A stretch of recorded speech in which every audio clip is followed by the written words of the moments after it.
Good afternoon and welcome to today's talk on preparing for the unexpected, planning for pregnancy and childbirth's biggest surprises, hosted by Tallahassee Memorial Healthcare. We thank you all for joining us at this year's virtual baby and family fair. I'm Amy Kimmel and I'll be your moderator today. I am a mom of three, soon to be a graduate nurse, and I have a background as a birth doula and a childbirth educator. Today, I'm joined by Dr. Eason. He's the neonatologist in TMH's neonatal intensive care unit, one of.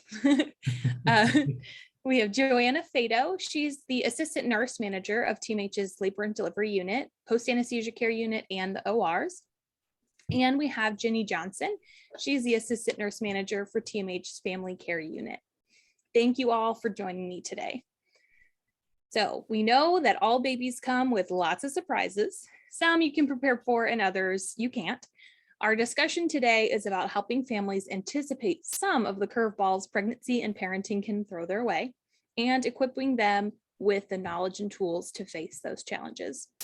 So before we get started, any participants that have questions can submit those using the Q&A feature here on Zoom. And we'll be monitoring them as they come through and we'll answer them in real time. Any that don't quite fit in the topic while we're talking about it, we will get at the end in a Q&A session. So let's get started. So with pregnancy, there's a lot of changes going on with your body. Some we expect and others can kind of take us by surprise. So Jennie, can you tell us what are some of those unexpected ways our bodies change during pregnancy? And what are some symptoms that you can experience as a consequence? Absolutely. So I think we all know the kind of obvious ones, the obvious symptoms that we know we're going to experience. Your belly is going to get bigger, which means your bladder gets smaller. Our breasts get larger. We know those things, but what a lot of women don't really understand is that while all that is happening, as your belly's getting bigger, everything inside the belly gets really, really squashed down. That includes your bowels and your intestines. So all of that kind of slows down. So you can have some changes in bowel elimination. There can be that one thing we don't want to talk about, the hemorrhoids. Those are actually very, very common in pregnancy. Swelling, we know that our people talk a lot about their hands swelling, about their ankles swelling. So ladies who like to wear your rings and wear them a lot, there's some people that do not like to take their rings off at night. Check the fit of your rings pretty frequently because those hands can get pretty puffy, and a lot of that's normal, but you don't want to get to a place where we have to cut your rings off of you. So check the fit of those rings.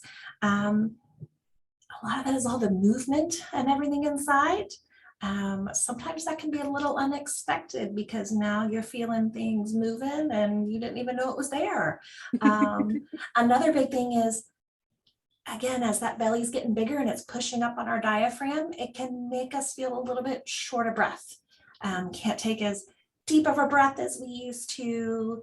For those that like to sing, can't hold your breath as long as you used to. And all of these changes are normal. It's just things we don't talk about quite as often as just watching our belly pictures and getting them bigger. Mm-hmm, absolutely. So what are some common concerns related to gestational diabetes? That's a really common occurrence. That is a very common one. Yeah. That was a very common one. So every mama will get tested for gestational diabetes during their pregnancy. Some mamas are going to be considered at a little bit higher risk than others, so they may get tested a little bit sooner. But every mama is tested. So what can happen with gestational diabetes is sometimes when we're pregnant, our body doesn't regulate insulin as well as it used to. So that can make our blood sugars go up. And when that happens, it can result in a baby that's too big, a little bit too big for what we want the baby to be. It can also cause something called polyhydramnios, where you have too much fluid. It can cause the baby, when the baby is born, to have the opposite, low blood sugars, and that leads to all sorts of things. So we really want to make sure that we get that diabetes very well controlled while mama is pregnant. So it could be just as simple as making some dietary changes They go a little bit deeper and we have to add on either some oral medications or some insulin, but it's definitely something we want to keep our eye on and keep managed. Absolutely. I shared in our session earlier today that that was something I dealt with in my last pregnancy. And so I've been through that lovely gestational screening with the glucose tolerance drink. But it was very worth it to know what I could do to manage that, so that we could keep risks really low and make sure we had good plans for baby. So For sure. yeah. Joanna, what is something that catches mothers off guards? One of those things is being high risk. So getting that kind of label of, okay, this is a high risk pregnancy. Can you talk a little bit about what high risk means? Sure, absolutely. Thank you all for having me today. So high risk, what does that mean? So basically, sometimes mamas or the baby could have some type of risk factors that make us want to watch them a little bit closer to make sure things are progressing normally with the pregnancy. Sometimes it can be a risk factor that the mom has. Even before she becomes pregnant, things like chronic hypertension, type 1 or type 2 diabetes, lupus can be something that we want to, keep in check. So it could be something that goes along with the mom. It could be something that kind of progresses as the pregnancy progresses with the mother. So like preeclampsia, the mom would develop that during the pregnancy. We would want to monitor that really closely to make sure the baby doesn't have any problems. This could be something baby related. So perhaps the mom had placenta previa where the placenta is coming before the baby. That makes the baby more high risk to having issues. A multiple pregnancy. So the mom's having twins or triplets. The mom would be at increased risk of having preterm labor or preterm delivery. So those types of things we would really want to keep a close eye on and try to, monitor and all of those things as closely as possible so that we can have the best outcomes. So once a woman knows that her pregnancy is high risk, where does she go from there? What are the next steps? Sure. So a lot of times her obstetrician will put in a consult for her to be seen by a maternal fetal medicine specialist. Those are specialists that follow her along the pregnancy and give recommendations on, what the doctor should do with her in the pregnancy to keep it the safest she can. Also looking at where she's going to deliver. If you're high risk, it's a good idea to look at a hospital that has a high risk obstetrical unit that can take care of her high risk needs. And then for the baby, you want to look at where you're going to deliver and make sure that where you're going to deliver has a NICU that's capable to take care of your baby if your baby needs NICU care. So I would recommend, doing your research and really figuring out where the best place and the safest place for you and your baby to deliver. Yeah, I wanted to add in with here. I had consult with doctors Hume and Doback, like you're saying, referred out to them. And there was concern, originally it was all gestational diabetes related, but then there was concern perhaps for there to be a fetal anomaly of poor development of the GI tract for baby. And so that was something they said, hey, we're going to have you go to Shands and get a closer look, because if this is true, she may need surgery really close after delivery. And that's something that Shands is more equipped to handle for that particular thing. They've got those specialists who can do that neonatal surgery.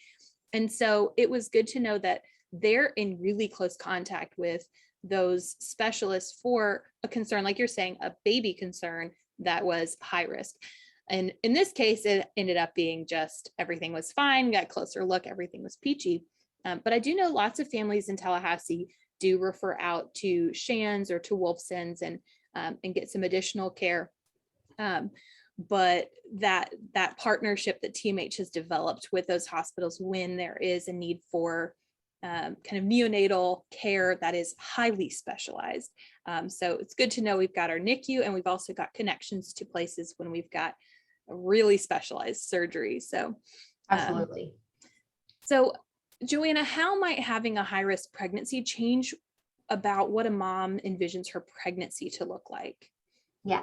So depending on what's going on with the pregnancy, she may need to be monitored closer during the pregnancy or once in labor. So if she needed to be monitored closely and needed to be in-house or in hospital, we have at Tallahassee Memorial, we have a specialized unit for just that, hospital bed rest, to be able to monitor her as closely as possible. That's our antenatal care unit. It's a 12-bed unit that's staffed by our high-risk obstetrical nurses, and we keep a really close eye on those patients. So that may be something different. You may not think, oh, I have to stay for a few weeks or months even in the hospital to be monitored, but we have that to be, we can do that for our patients. As far as labor goes, you may need to be monitored a little bit closer. I recommend doing your research and making a birth plan. I think kind of thinking of all different scenarios when you're making your birth plan. That way you kind of have an open mind going into your labor experience.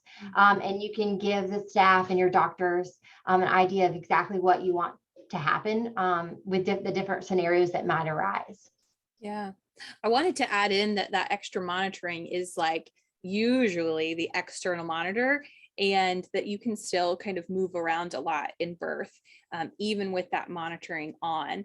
Sure. I know I certainly did. So even with a really close eye and the nurse is like really watching what baby was doing, there was still so much freedom of movement and ability to get comfortable. So yeah, our nurses are really used to, getting our patients up and getting them moving and still being able to, monitor the baby just like we need to. So yeah, we're really good at that. Yeah. Playing chase the baby a little bit, but that's okay. That's what we're there for. Yeah.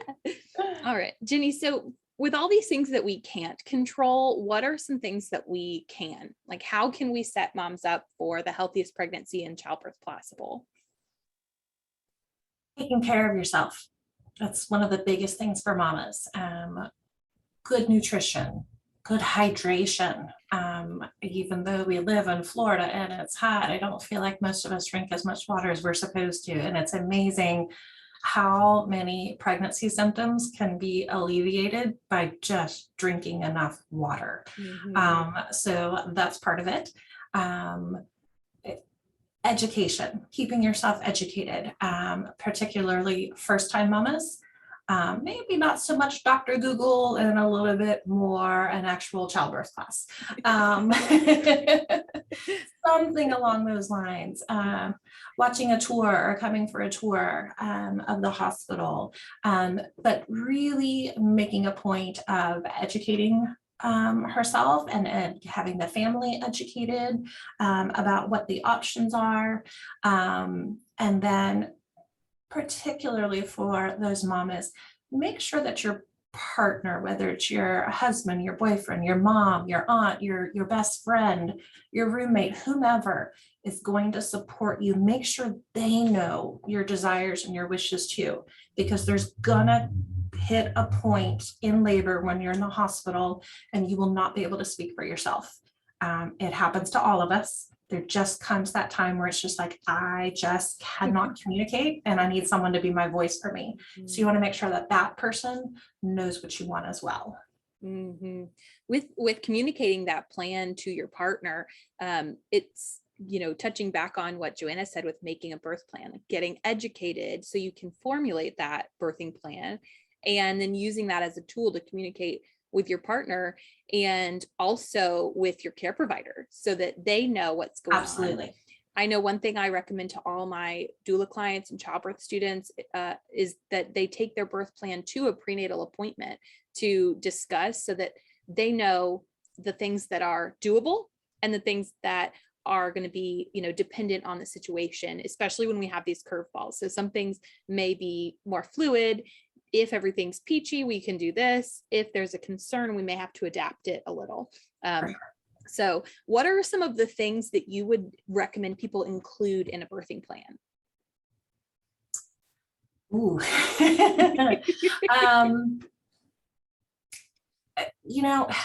Cover the basics. Cover what's most important to you. I feel like some of those birth plans that get really bogged down in the details, this is not the devil is in the details kind of scenario. This is, to me, one of those situations where you need to be open and flexible, but have your basics, have your non-negotiables. That for sure, I want that baby on my belly after delivery. Again, provided mama is stable, baby is stable, because ultimately what we want is a healthy mama and a healthy baby.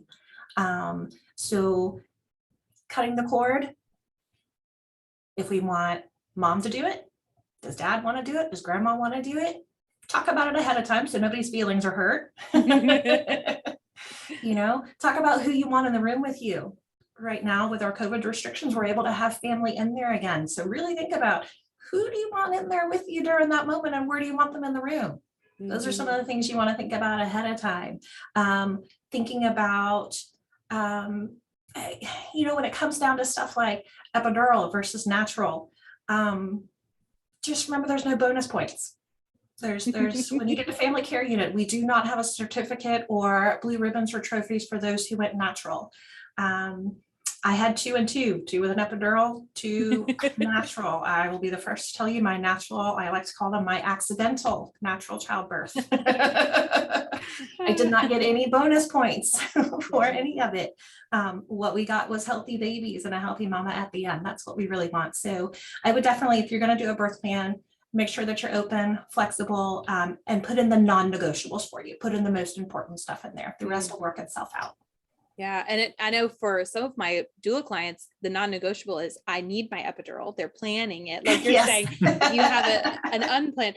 And then on flip side, where they would be emotionally devastated if they needed if they had an epidural when they didn't need it. Obviously, things are sometimes medically necessary and whatnot, but being able to really parse out what is really vital is a great point. One thing I'll add there is I like to encourage people to put that in bold, put it in a different color so that it stands out, but also not have so much other text in there that your labor nurses or your postpartum nurses are reading your dissertation about your birth. That's not necessary. They got it. They have prioritization of caring for you, not reading your plan. So Joanna, what are some things in a plan that they can kind of remain open, but that are key? What are some items that you see being really key items? Yeah. So I think, thinking about kind of like Jennie said, about, monitoring, are you wanting to be up and moving? Do you want to be on one of our whirlpool birthing tubs for labor? Thinking about those different type of things. How best do you cope with pain? If you are one that likes to be alone when you're in pain, then kind of put that into your birth plan. You kind of know how, you yourself like to be whenever you're in certain situations. And so just kind of thinking about that when you build in your birth plan. And then I can't say enough how important it is to be flexible. And really think of all outcomes that might arise, because then you're not surprised when they do arise when you're in labor. And so being flexible, labor is unpredictable, birth is unpredictable. You don't know how it's going to go, and you don't know how you're going to feel whenever you get into it. So staying open and staying flexible is the most important. Mm-hmm. One of my favorite tips, and I practice it myself, is putting the plan A on the front and plan B on the back, because sometimes you have to make a plan for what happens if you do have an epidural, what happens if you have an induction you hadn't planned, those types of things. And really being able to think through it ahead of time makes it where you're more likely to get the outcomes that you want, even in a scenario where things are unexpected. So I love having a plan B kind of to help you start that flexibility while you're thinking about your plan. So, well, and Amy, as you've mentioned, with having a plan B, again, this is something that I feel like really needs to be discussed with whoever's going to be your support person. Yes. I remember with my oldest, he was my first accidental natural childbirth, truly accidental. It was not my plan, and I was very vocal about it during my labor. But I remember my husband saying to me, "Didn't you want to try the shower? Didn't you want to try this? How about I do some back support and this and that?" And what I discovered is, no, I don't want to labor in the shower, and don't touch me. But I did not anticipate that whatsoever. Right. So it was luckily we had kind of talked through a backup of, okay, I want you to be here, but don't touch me. So yeah, it's nice to have those backups in case things don't quite progress the way you think they're going to, for sure. Yeah. So speaking of unexpected outcomes, Joanna, when moms don't plan on having a cesarean delivery, but they end up needing one, that can be a scary and emotional experience. And some moms even feel a sense of loss for the birth experience that they wanted. What is your advice to them? So I think the feeling of loss is completely valid. And I think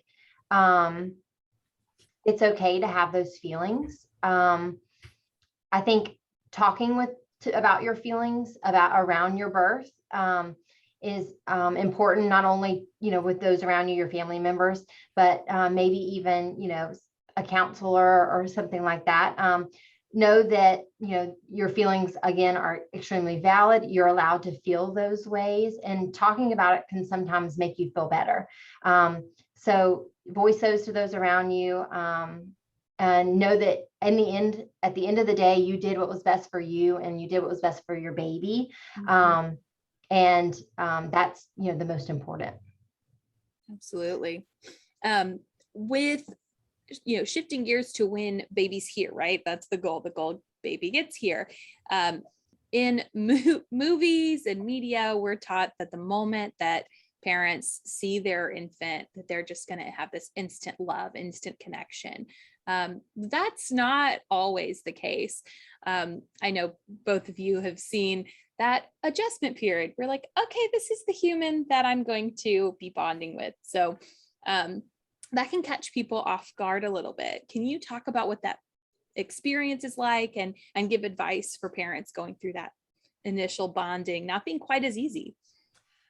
Yes, absolutely. So this is another one, again, where I would draw from life experience. My oldest, he is 16 and a half, but I still remember when he arrived, I laughed. I was laughing. I wasn't one of those moms that was crying. A lot of moms cry when they deliver their first baby. I was laughing. It was like a happy laughter, but that was just my reaction for whatever reason. And that first 12 hours was beautiful. And then reality kicked in. He was 38 and a half weeks, and he was every bit a 38-week boy. They sometimes can struggle a little bit with feedings. He was small. So we struggled a lot. And when he went home, he was only about 5-6 days old, and we hit a particularly crummy feeding in the middle of the night. And I was like, kind of just hit like a point. Which, like, that wall. I called my mom, middle of the night, but yeah, turns out he is what now I know 17 years later as a postpartum nurse, he is a kid that we would call very tightly wound. He definitely a little on the high maintenance side, and he still is. He won't see this recording, hopefully. But he is still on the tightly wound, kind of runs a little high kind of side where you're like, dude, take a breath. Luckily, one of the lactation consultants I worked with at the time introduced me to Happiest Baby on the Block. So we actually incorporate a lot of those methodologies for soothing babies and swaddling, but all of those techniques for Happiest Baby on the Block, and it really was a lifesaver for me. But there was definitely that moment with him where I was just like, what have we done? What have we done? There was a reason there's almost 4 years between my two kids, because that sounds like it was a big adjustment, and it was a very big adjustment. First time parents, yeah. I still tell him he's 16, and I still tell him he's my guinea pig. What I would tell parents who find themselves in those situations, if you're already in the hospital or if you're still in the hospital, tell us if you have a kid that's particularly cranky, or there's something happening with the feeds, or you just feel like you're not quite vibing with your kiddo. Let us know, because we can help. And if we can't help, then we're going to find resources that can. But when you get home, then again, reach out. This is where I really like to draw in family and friends and support people, because we've all heard of postpartum depression. We've heard of baby blues. I think it's really hard for moms in those situations to recognize it for what it is in the moment. We're hormonal, we're sleep deprived, we're just trying to be a mom. And these days, social media, there's so much mom judging and shaming for the decisions that's ours to make, how we feed, whether we diaper with cloth diapers or disposable diapers. There's just, there's all this judgment.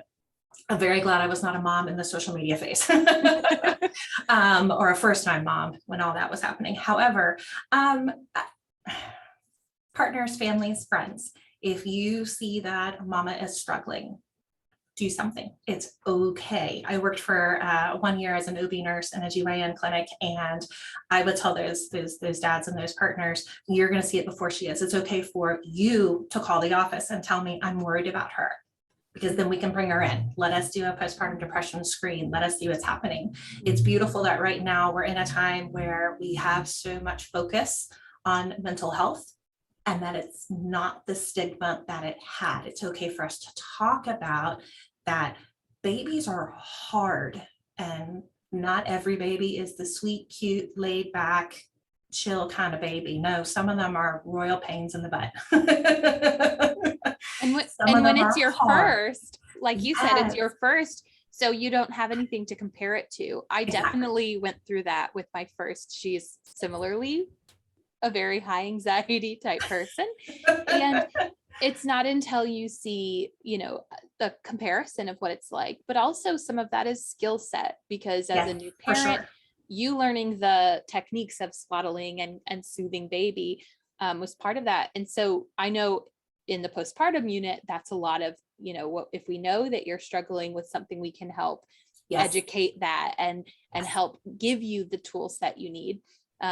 Absolutely. For sure. So Dr. Eason, one fear that often comes with pregnancy, especially high-risk pregnancies, is that baby will arrive too early.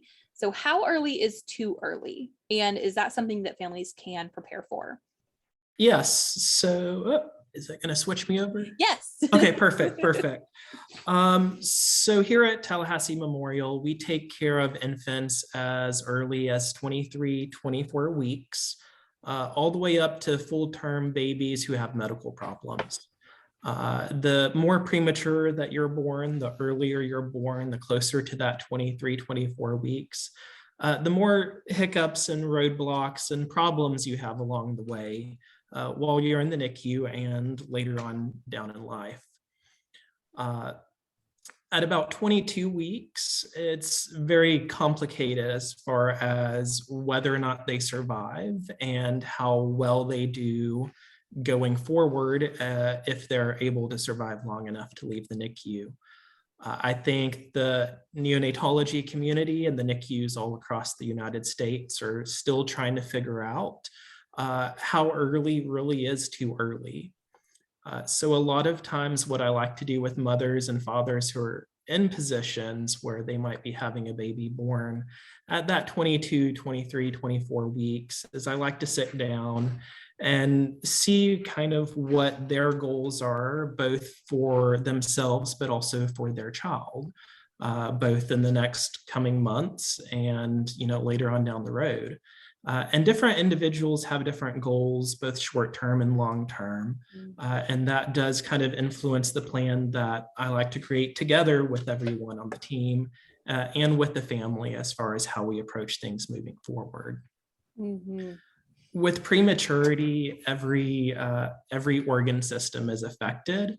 And the more premature, the more severely or the more delayed it is affected. So for parts of the brain, there's high risks for bleeding internally, especially for the very premature infants. They're also at risk for blindness and problems with their eyes, both because of being premature, but also because of some of the treatments that we have to provide just to get them to survive. We call that retinopathy of prematurity, or ROP. Their lungs are also affected, and oftentimes they need help breathing. That can be anything from something on the nose or the mouth all the way to a breathing tube. And they might need that depending on their age and how healthy they are, just for a few days, or it could be weeks or even months, just depending on how sick they are. Our goal is to get the breathing tube out as quickly as possible, but what that means is different for every baby. They also have trouble with their intestines, so they can't digest food as easily, especially for the extremely premature infants, less than 32, 34 weeks. They really shouldn't be exposed to cow's milk formula until they're much older, because that increases the risk of a very severe infection known as necrotizing enterocolitis, or NEC. We usually abbreviate it as NEC. Later on down the road, they can be at risk for infections while they're in the NICU, because their immune system is still growing and it can't fight the same infections. And that's actually true for term infants as well for the first 2 to 3 months of life. And if a healthy term infant goes home and has fever, usually in the first 2 to 3 months of life, they have to get some sort of infectious workup as well. So it's just more severe and higher risk for an extremely premature infant as far as infections are concerned. Mm-hmm. How they do when they go home is a wide range, and it depends on their prematurity and how many of these problems, or if they run into any problems while they're in the NICU. They can range from completely healthy adults with no problems whatsoever, and you might not even know that one of your coworkers or your friends was a premature infant.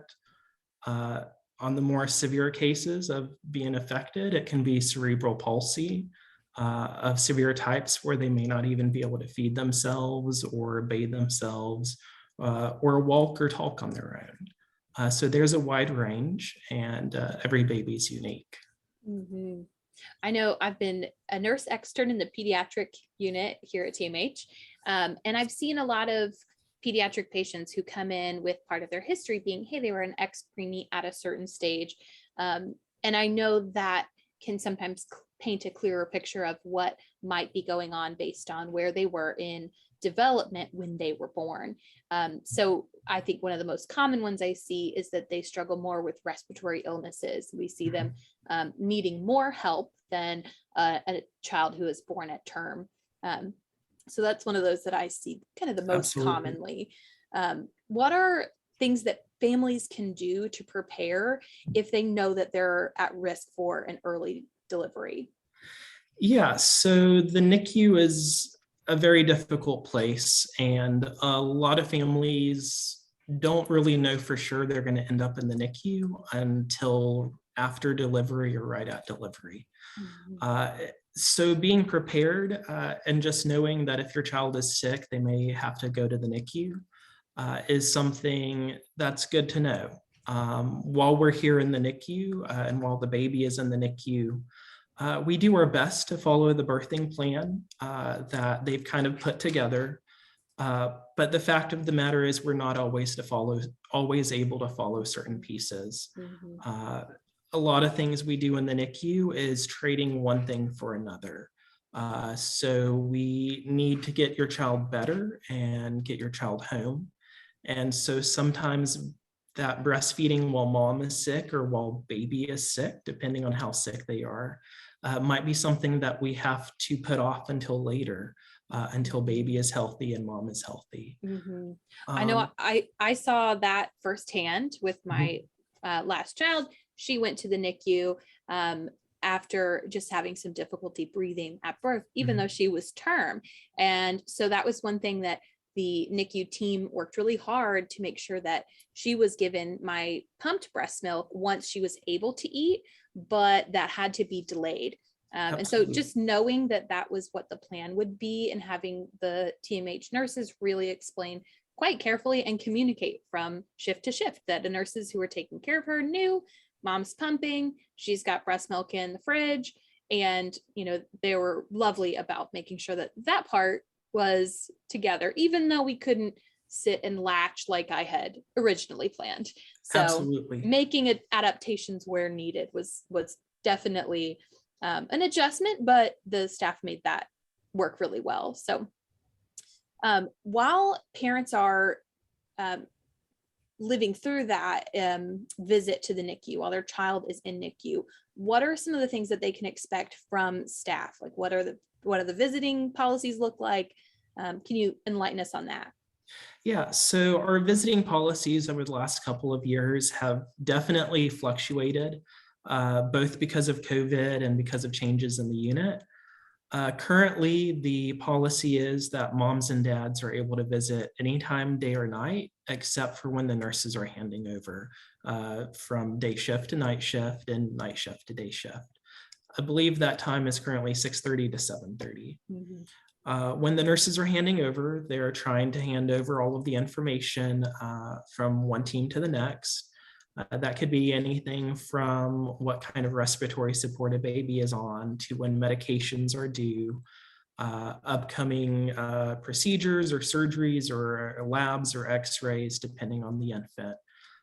They try to hand over as far as, when mom and dad called, if they've been updated recently, and we do our best to keep the families updated. The physicians, such as myself, we try to call the parents at least once a day to give them an update. And that's usually while we're rounding on the patients during the day. For an exceptionally busy day, we may not get to call every mother or every family, or we may not be able to talk as long as we would like, but we try to make an effort to call them every day. And usually we're successful. Yeah, it was very helpful to have that discussion with the doctor to know what was going on, especially when, you have so many questions when your infant's getting all this specialized care. You're like, okay, what's happening? Explain it. And even though you're very busy, it's much appreciated by families for sure. Oh, well, thank you. Thank you. One of the things I do ask families and moms and dads, as far as questions are concerned, oftentimes they'll remember one or two questions, but then as soon as we hang up, they'll remember another question or two. So always write your questions down, and whether we're talking in person at the bedside or over a phone call, have a little journal or something so that we can always answer those questions. Absolutely. That helped with me and my husband. We would share our questions so that whoever it was that got to speak with the doctor was the one who could relay all those questions, bring all the answers back, and we'd conference about it. And I know some people do that in a journal, some people do that in a notes section of their phone, whatever works. And there's also a little whiteboard that you can put some questions on. It's limited space, but in the room with the infant, you could put a question for the nurse or the physician for sure. Oh, yes, ma'am. So one thing that families might be planning is to have skin to skin with their infant. And how does a NICU stay kind of change that for those families? Will moms still have an opportunity to do skin to skin? So at delivery, sometimes the infants are stable at that point in time and then get sick later on. And sometimes those infants come out sick right at the beginning. For those infants who are sick right at the beginning or who are premature, unfortunately, we can't do skin to skin right away. Once the infant is stabilized and once their blood pressure is okay and safe, and once their oxygen levels are safe, then we can start accommodating skin to skin. And it's really good for these premature infants, actually. So premature infants who do skin to skin tend to have better jobs keeping their heart rate up to a healthy level. They have improved oxygen levels, and they tend to be more comfortable in the NICU and feel less pain. So there's tons of benefits for doing skin to skin in the NICU, and we try to start that as soon as possible. I know the nurses and the nurse management have been a part of a group or collaborative in the NICU, working specifically to increase the rates of skin to skin in the NICU. And that's an option for the vast majority of babies, regardless of how premature, with exceptions at the very, very smallest and the ones who are what we call unstable. Those are ones who are having difficulty with their oxygen and their breathing and on very high settings on a ventilator. So a stable infant could, in most cases, safely do skin to skin, and mom and dad while visiting can do that skin to skin to bond and also improve baby's well-being. So Absolutely. it's Absolutely. a twofer. So thinking about breastfeeding, Jennie, this is a good question for you. It's normal to run into some trouble breastfeeding. Can you talk about some of those challenges that moms might face and how she can get past those questions? Sure. This is one of those topics that I feel culturally in the United States, we kind of come into it at a disadvantage. And that's because most of us did not grow up watching another woman breastfeed. So to us, to go back to our Hallmark channel, it's oh, she wants to breastfeed, piece of cake. That's not reality most of the time. Every mom and every baby is different. Sometimes she was successful the first time and is struggling the second time, and sometimes it's the absolute reverse. My first kiddo and I, we never quite got our groove the first time, so I pumped for him for 6 months. My second kiddo, it's like he was born there. It was easy peasy. So every baby's a little bit different. This is another one of those things where being as relaxed as you can. Something I can tell you as a postpartum mom, well, that too, as a postpartum nurse, is that those babies really do feed off mama's feelings. So if mom is anxious and nervous and scared, baby's going to feed off of that. So just try and go into it kind of open and ready. Breastfeeding classes helps.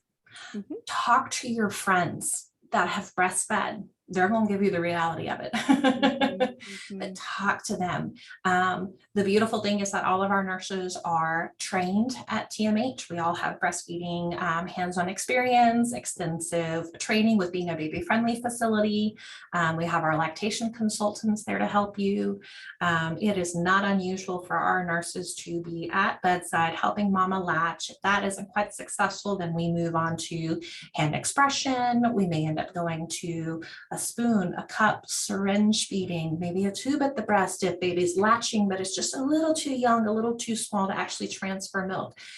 We're trained to watch for those things, and we're trained to help and try and troubleshoot those problems before they become like big problems that could make you not want to breastfeed. Mm-hmm. Breastfeeding is a 24/7 job. So it's not for the faint of heart, but the experience is just, it's one that you can't replace. Mm-hmm. Does that make it the right choice for everybody? No. So we're also there to help those mamas that choose to formula feed, which we teach a very specific type of formula feeding called pace bottle feeding. So the formula isn't just like, glug, glug, glug, we're chugging a bottle. We want to slow that down just a little bit. But if mama's choice is to breastfeed, we are going to do anything and everything we can to help her and baby be successful, whether that's giving her more education, being right there for every latch, trying different positions. Again, Hallmark channel, all we ever see is the classic cradle hold. Yeah. A lot more ways to breastfeed than the classic cradle hold. And there's a lot of babies who don't like the cradle. Yeah. Football was one of my favorites. Yeah. Football, and then side lying, especially at night. That was fabulous. Yeah. So teaching a lot more, but I say that is one of the biggest jobs of us for us mother baby nurses is education. Mm-hmm. But empower yourself, give yourself permission to look all that up and ask those questions, because the breast milk is the important thing. So again, like I said, my first one, latching didn't work for us, but I pumped for him for 6 months. So he still got his breast milk. So there's more than one way to do it. But yeah, if we can help you, we're going to help you. Yeah, I shared already that I pumped while my infant was in the NICU, and I was so thrilled how lovely the postpartum nurses were at getting me a pump quickly. In fact, even while I was still in labor and delivery, I got a pump delivered to my room with all the supplies I needed, and reassured that that milk would be stored for my infant and, given once it was appropriate for her to be starting those feeds. Yes. So one thing I was also surprised to learn was that the NICU has its own lactation consultant there, since it's a different floor, the way that it's all set up, a different space, that there was somebody there to also help. And so Dr. Eason, can you explain a little bit about what that is like? What is the breastfeeding or pumping kind of like for NICU, and if you could talk about the milk bank option for infants. Sure, sure.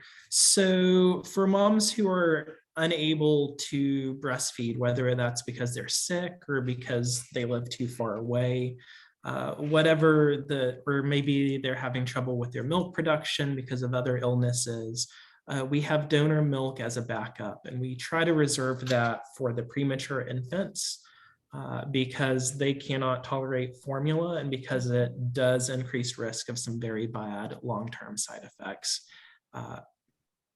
For those infants, we always use the donor milk as a backup because mom's milk is preferred, both because it's coming from mom and it's readily available, but some of the benefits of breast milk are actually decreased in the donor milk just because the donor milk is processed to prevent infections. And that's through a pasteurization process, very similar to milk in the grocery store, actually. For infants whose mothers are available or who are getting a little bit closer to going home, our lactation consultant can certainly work with moms to help them practice latching. And there's some unique problems that you might run into trying to get an infant who has been in the NICU for a long period of time to learn to latch. That's, every infant is different. Sometimes they'll go right to it. Sometimes they need to practice and learn. And sometimes the other things that they have been through in the NICU, such as respiratory problems, can make latching more difficult. Unlike a bottle, breastfeeding is actually more work for a baby. And so infants who do have respiratory problems tend to have difficulties latching, especially at the beginning, but that's certainly something we can work through. And our goal is for most infants, to have them latch for the majority of their feeds before they go home, as long as they're taking in enough calories to continue to grow. And that is a problem we sometimes run into, just depending on the infant. Yeah, I know it's a balancing act between the calories they spend working for the milk and the calories they're actually getting while they're latched. So sometimes it is, better, like the cup and syringe and things that Jennie mentioned, and bottle if they're large enough and they can safely feed with Absolutely. the nipple. Sometimes that works better, and just, providing breast milk, since it's so helpful, especially for the premature infant.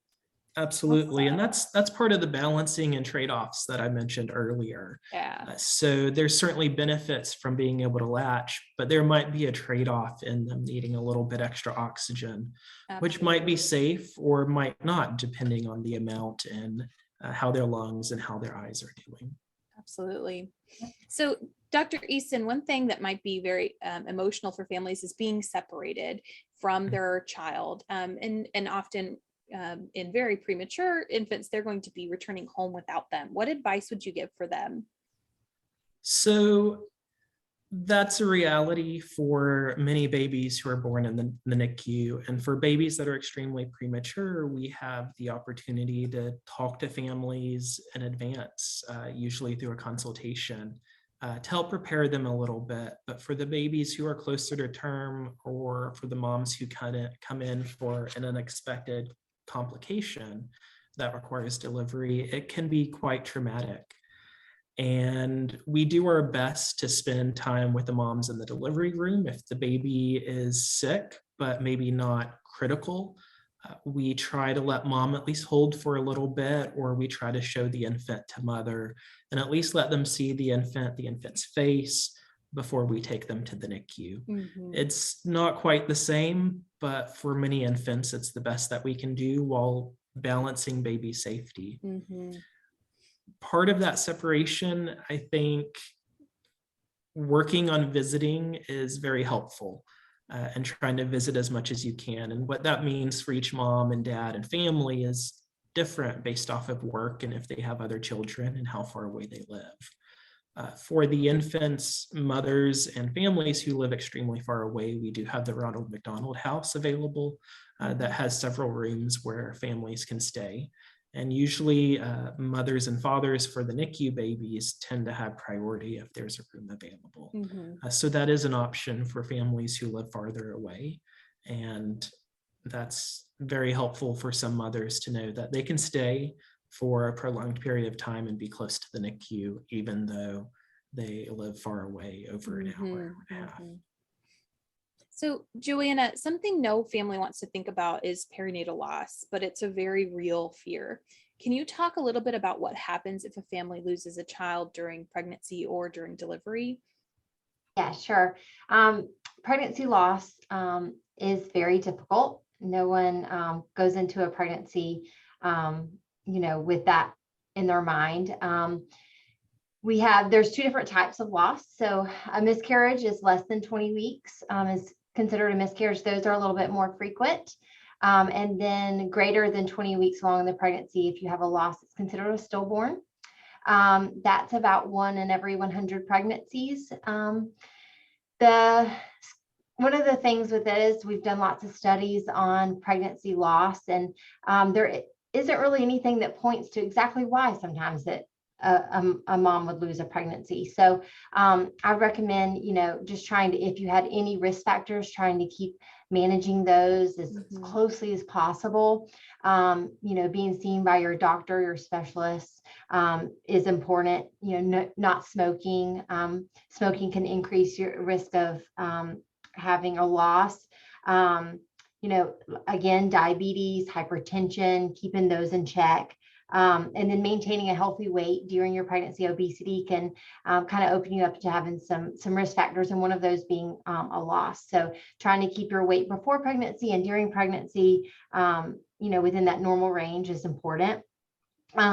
If you were to go through and have a loss, our unit in our labor and delivery unit at TMH has a perinatal bereavement program that is run by our staff. Our nurses are specially trained and go to special classes on how to deal with those and how to support our moms and our families the best that they can. We also make memories because that baby is important. That mom had all those hopes and dreams for that baby and for that baby's life. And so having memories that mom can take home and letting that family have time together to bond with that baby is extremely, extremely important. We also have support groups in the community that we refer our moms to, so that in those months and weeks afterwards, those are difficult times for those families, and having someone to talk to and listen to their needs and their concerns are important. And so, we have some support groups that we have our families available to go to. We also have partnered with our chaplain service to give moms and families support in the immediate time of their loss that are specially trained in perinatal loss. Mm-hmm. There are more supports than I even realized. So I have a couple of Q&A questions. This first one is that they were told they were high risk due to their age. So they're 35 and healthy. Why is that high risk? So I'll tell you how it was explained to me on my first pregnancy, that I was labeled high risk because of my age. I was going to be 35 when I delivered that baby. And as they explained to me, even though, because I'm 35, I'm not old. And I have to laugh because he said, "You're not, but your eggs are." If you think about the fact that when we are fetuses ourselves, we are born with all the eggs we will ever have. So your eggs are actually, I don't know, when they form in there, 7-8 months older than you are, technically, in terms of your birth date. Mm-hmm.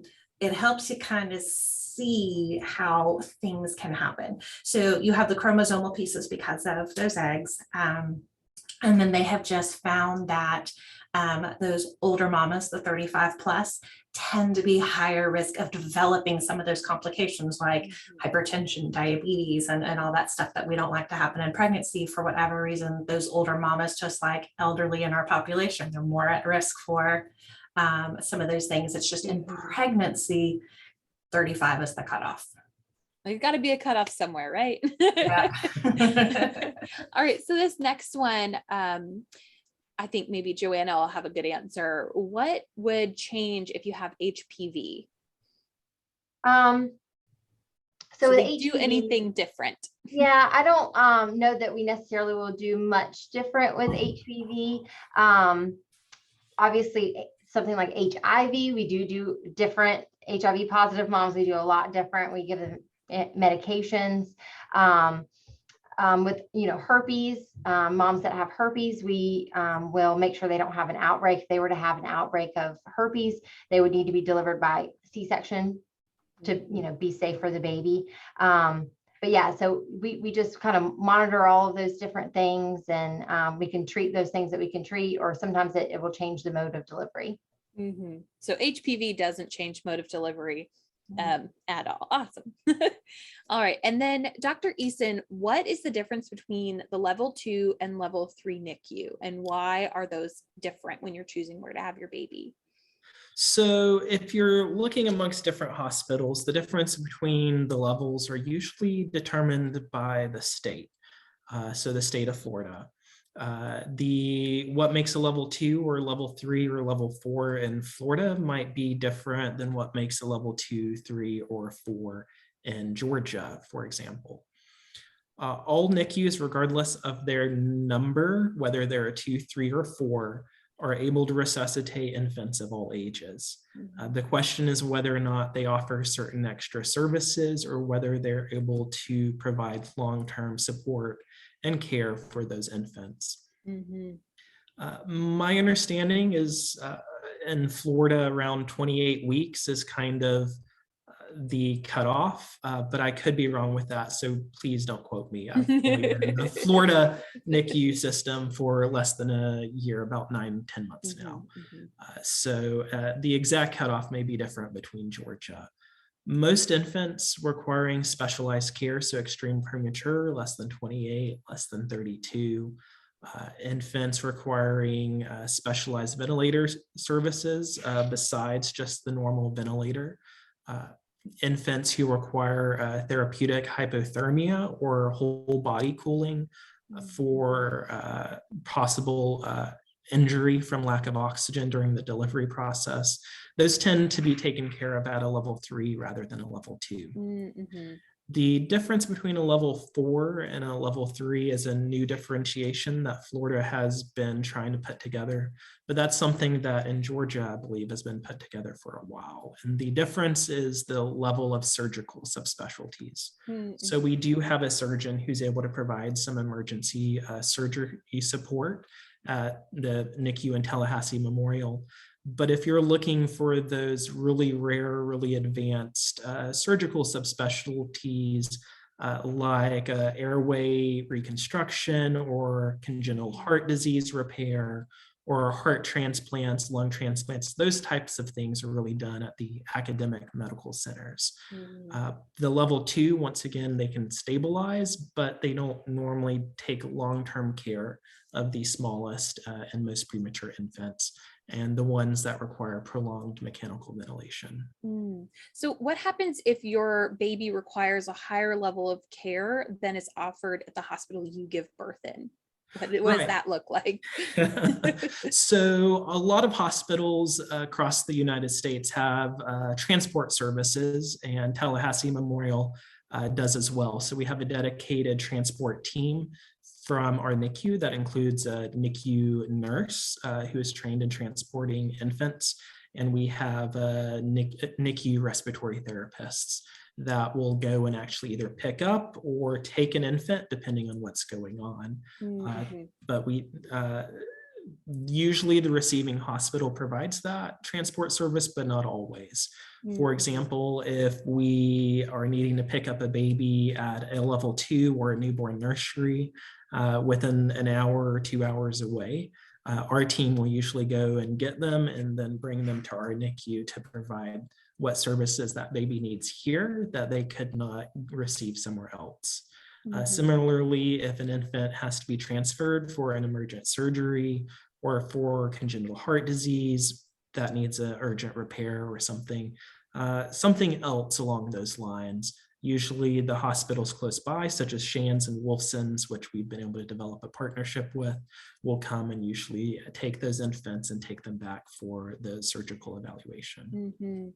I mentioned this when I was talking about how we had done extra follow-up, Mhm. trying to determine. One of the things they discussed was if this were found to be an issue, that potentially delivering where we'd have that extra special care would be preferable, because transferring from hospital to hospital once baby's out would be baby transported, and then I would follow after being discharged. That was one thing to really weigh out. If I was still a patient in the hospital recovering from birth, how that looks. And that was something I was very appreciative. We had a detailed discussion about. Of course, happy to have not had to deal with it, but I knew a lot of families have. So that's one thing I wanted to add in there. Absolutely, absolutely. So does anybody have any other thoughts to add in throughout our discussion? We've covered so many topics.